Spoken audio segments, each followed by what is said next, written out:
National Catholic Register. This is Register Radio, bringing light and clarity to the news and topics that affect your life.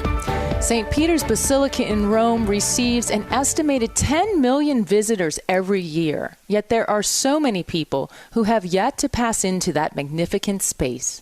Now the Vatican has teamed up with Microsoft to make a spectacular virtual visit possible. Catholic News Agency's Courtney Mares brings us the story. Then we turn to another Catholic sacred space and international cultural icon, Notre Dame Cathedral in Paris, which is about to reopen to the public 5 years after fire destroyed its roof and spire. The Register's Solene Tadie shares with us some little-known facts about this great cathedral of world renown. I'm Jeanette DeMello, host of Register Radio, together with Matthew Bunson, my co-host, and EWTN's Vice President and Editorial Director. Hello, Matthew. Hello, great to be with you. Well, as you know, the Vatican and nearly all of Rome are working rather feverishly to complete construction and the various renovation projects in preparation for the Jubilee, which is going to be a monumental event. 30 million visitors are expected to come. Artificial intelligence, though, is also helping to make some of the treasures of the church available to everyone wherever they might be around the world. And Catholic News Agency's Vatican correspondent Courtney Mares has reported on a new collaboration between Microsoft and the Vatican to bring St. Peter's Basilica to them, again, wherever you are in the world. So, Courtney, welcome. Thank you, Matthew. It's great to be here. Courtney, this virtual creation, it's really quite amazing. It's been called the digital twin of St. Peter's Basilica. What does that entail? Yes, so the Vatican and Microsoft collaborated to use AI to create a 3D digital model of St. Peter's Basilica, which is being called a digital twin. And this can be accessed worldwide for free online, anywhere. Now, not only does it allow you to see the incredible art in the Basilica up close in high resolution, like some of the details in the upper heights inside the cupola or on the baldacchino designed by Bernini, but it's also very educational. And the website takes visitors through the story of St. Peter, connecting it with art in the Basilica, depicting the life of St. Peter, as well as the history of the Basilica itself, which is brought to life through AI imaging.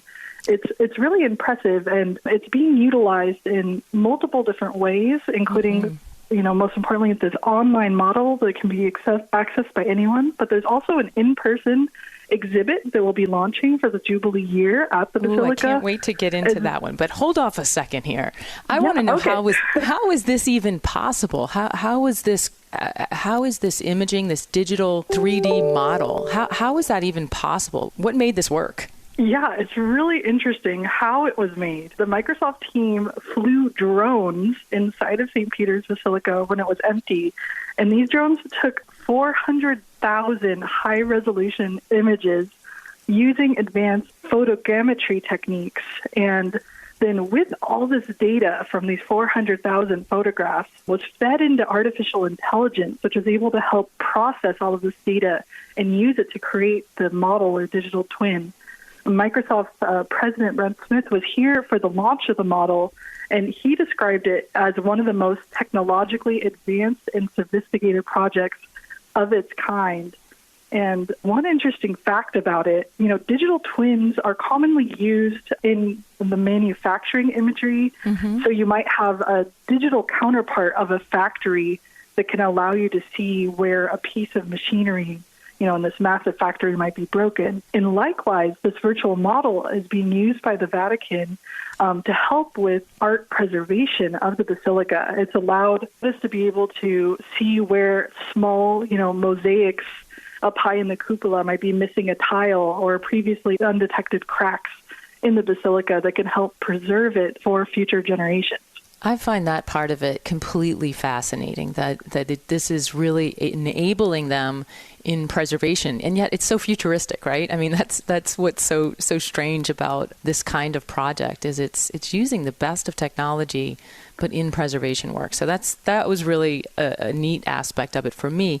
Courtney, you've spent a little time on this because you wrote about it for the Register. So you've spent time on the website that allows you to enter this virtual space. You went to a press conference. What's been most impressive to you about this endeavor? I think that one of the most interesting aspects of the online digital model is really that it does provide the opportunity for people who might never have a chance to travel to Rome or visit the Vatican. You know, it gives them a way to see and experience St. Peter's Basilica up close. And I must add that, you know, over my years of living in Rome, I've visited St. Peter's, I've had the privilege of visiting St. Peter's Basilica hundreds of times in person.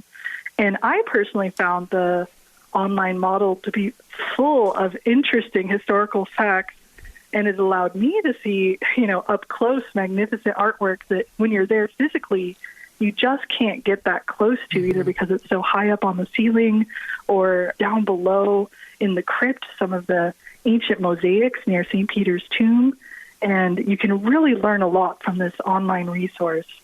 And I think it's just great that going into our Jubilee year, starting in December, this website can give Catholics a chance to make a digital pilgrimage to the tomb of St. Peter online, even if you're not able to come on a pilgrimage to Rome during this Jubilee.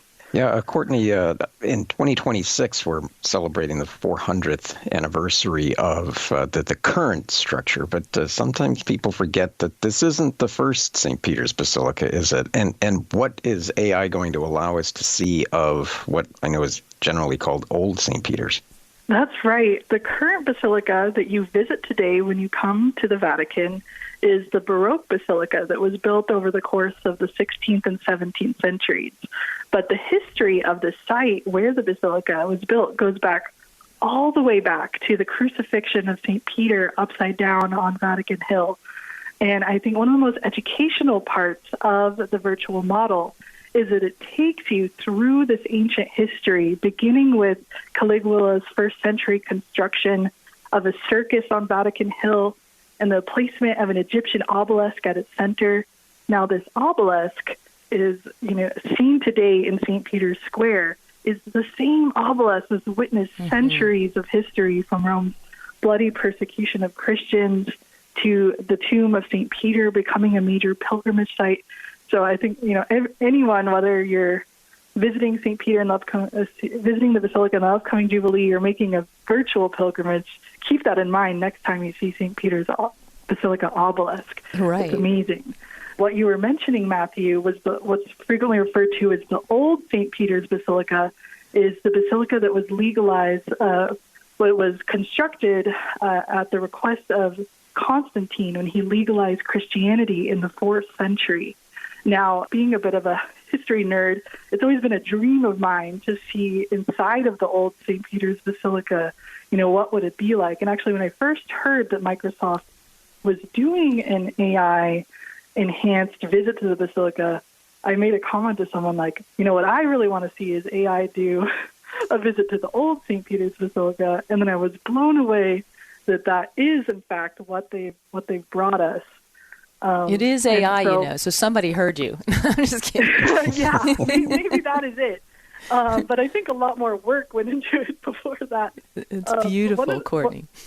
Yeah, and that's something you really get to see in particular in the in-person exhibit, which I'll tell you more about later. Yeah, please tell us about it, though. Oh, okay. It immerses visitors in what it would have been like to visit the Basilica in the 4th century, but also as the Basilica evolved, so also as a medieval pilgrim as well. So the in-person exhibit is called Petros Ani, which is Greek for Peter is here, and it's taken from writing that excavators and archaeologists found near the tomb of St. Peter. This writing in Greek that says Peter is here.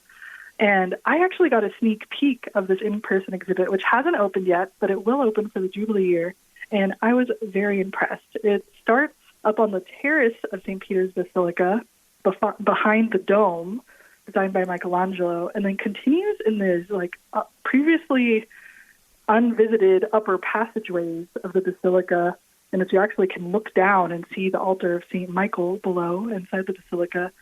But it includes these two round theaters that give you this immersive experience of the basilica throughout the centuries. And let me tell you, it was just a beautiful and enriching experience. It's really fascinating. I wish I could do this in-person one, but I think I will definitely be doing the virtual one. And I want to give people a chance to go there to visit this virtual site. It's found at virtual.basilicasanpietro.va. And if that's too much for you right now, just go to ncregister.com and you can find Courtney Mares' article. It's entitled A New Kind of Pilgrimage. AI Takes You Inside St. Peter's Basilica. That's found at ncregister.com. And it's also in our print edition of the National Catholic Register with the same headline. And it's the page one feature. It's just beautiful with lots of images and everything. Courtney, I think this is a tremendous opportunity. There's even something for kids, which my kids would love. It's Minecraft.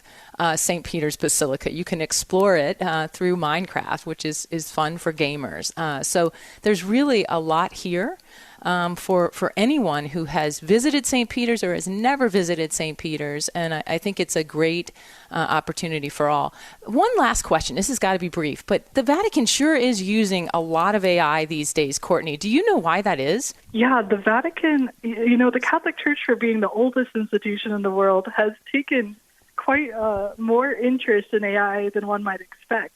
But in particular, the Vatican's been a leading voice in artificial intelligence ethics. We saw, years before the release of ChatGPT, the Vatican was hosting multiple high-level discussions with scientists and tech executives on AI ethics. The Pontifical Academy of Life has issued a document called the Rome Call on the ethical use of AI. Mm-hmm. And then Pope Francis himself actually became the first pope to address the G7 summit when he was invited to speak about AI ethics in June. And there he underlined that no machine should ever choose to take the life of a human being. So you see, once again, the Catholic Church speaking to society today and being an important voice for ethics in, even the newest of technologies. Wonderful. Well, thank you so much, Courtney, for highlighting the old and the new about the Vatican. You've been listening to Register Radio on EWTN. When we come back, we'll be joined by Solene Tadie, who brings us a report about Notre Dame Cathedral's reopening. Stay tuned to Register Radio on EWTN.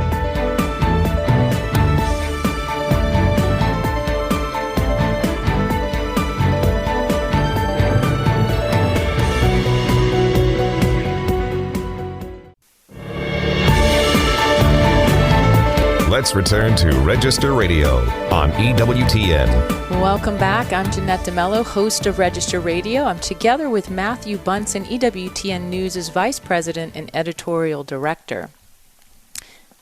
On December 8th, Paris's Archbishop Laurent Ulrich, accompanied by the French President Emmanuel Macron, will open the historic landmark Notre Dame Cathedral, which has been closed to public worship since 2019. Solene Tadie, the Register's Europe correspondent who grew up in Paris, joins us now to discuss the importance of Notre Dame's cathedral. Solene, since we're looking forward to this beautiful event of a reopening, let's remember for a moment the tragic day 5 years ago. Can you describe what happened that day? Absolutely, Jeanette. Yes, it was a major event in the recent history of France and also, I believe, for the world.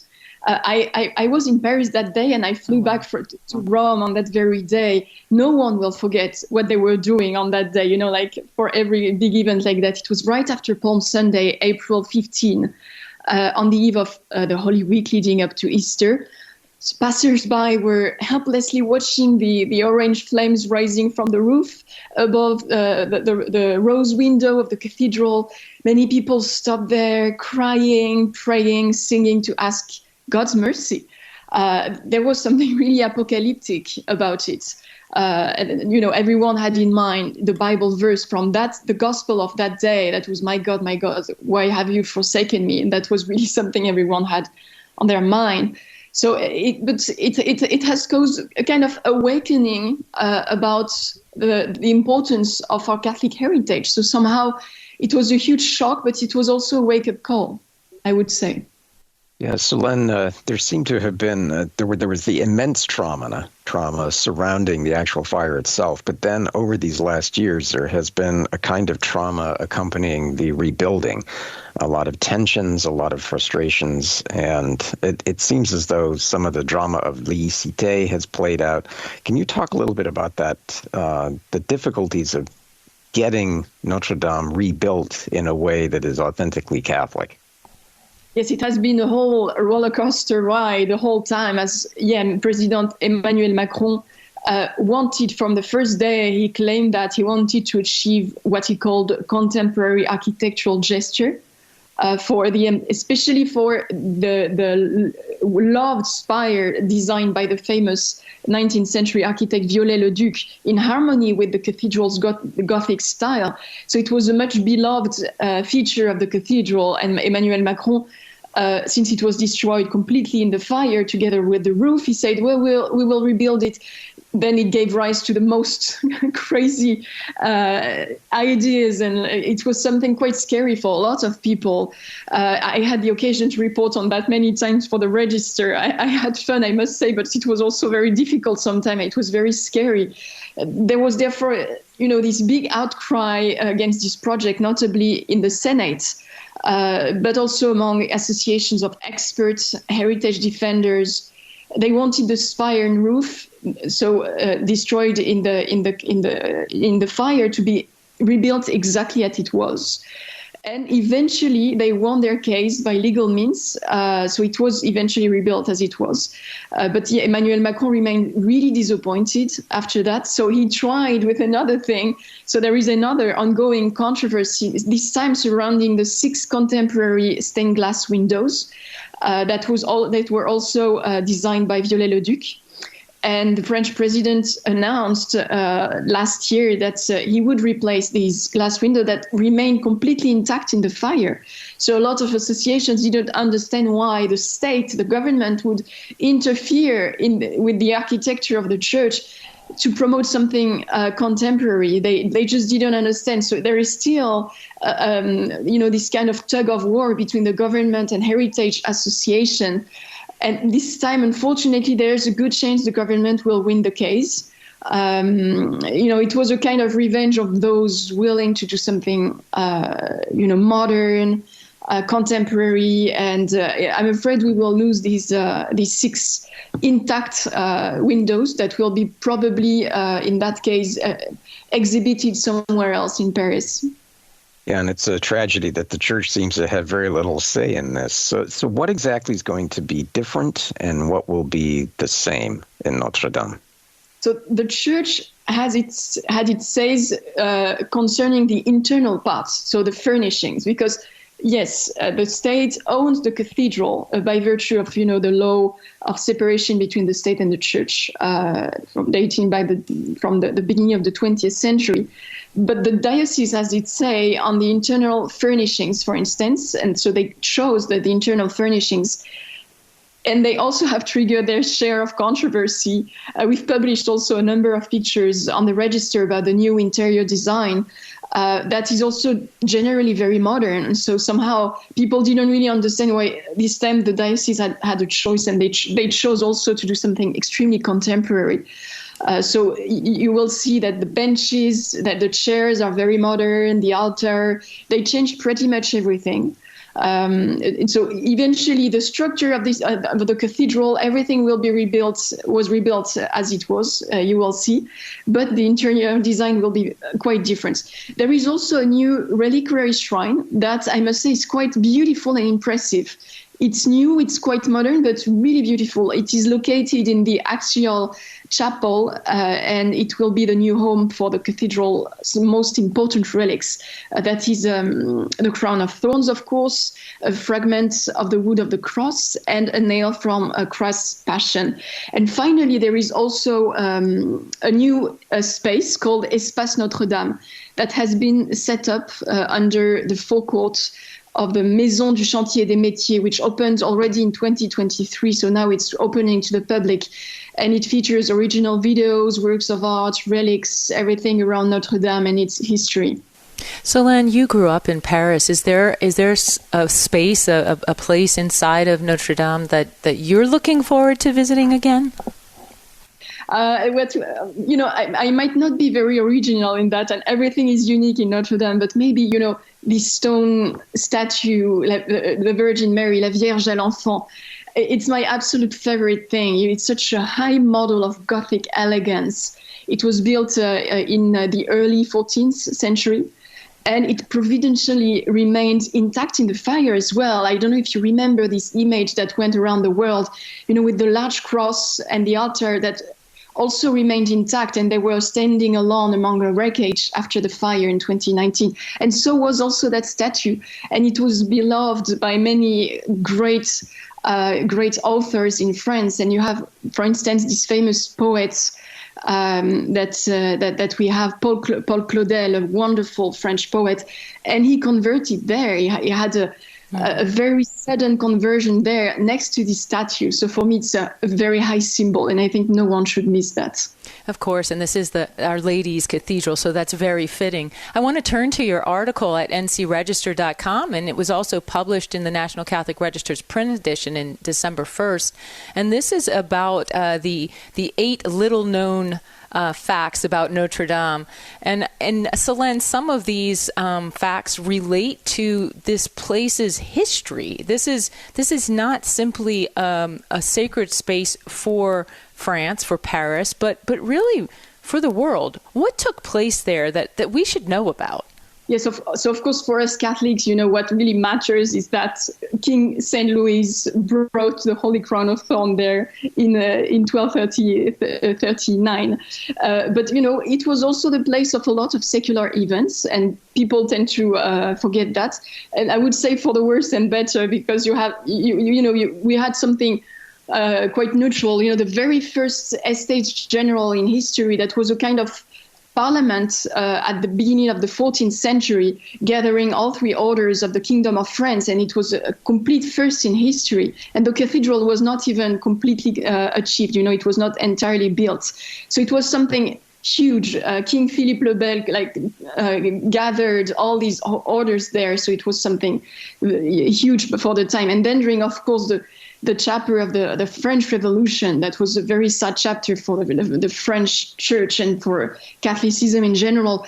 The cathedral was transformed into a temple of reason, and they practiced there the cult of the being, and so it was completely. Then the cathedral was completely, get out of the cult. So no masses were celebrated there for many years.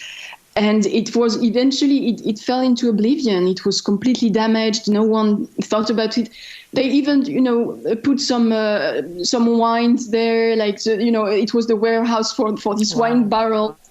It was really something. It's just not only then Napoleon was crowned an emperor there, and that's only at that moment that Napoleon could commission some restoration work inside the cathedral. And then it's Victor Hugo, the great author, that wrote the famous book Notre Dame de Paris, and it really brought the cathedral back from this brink of oblivion.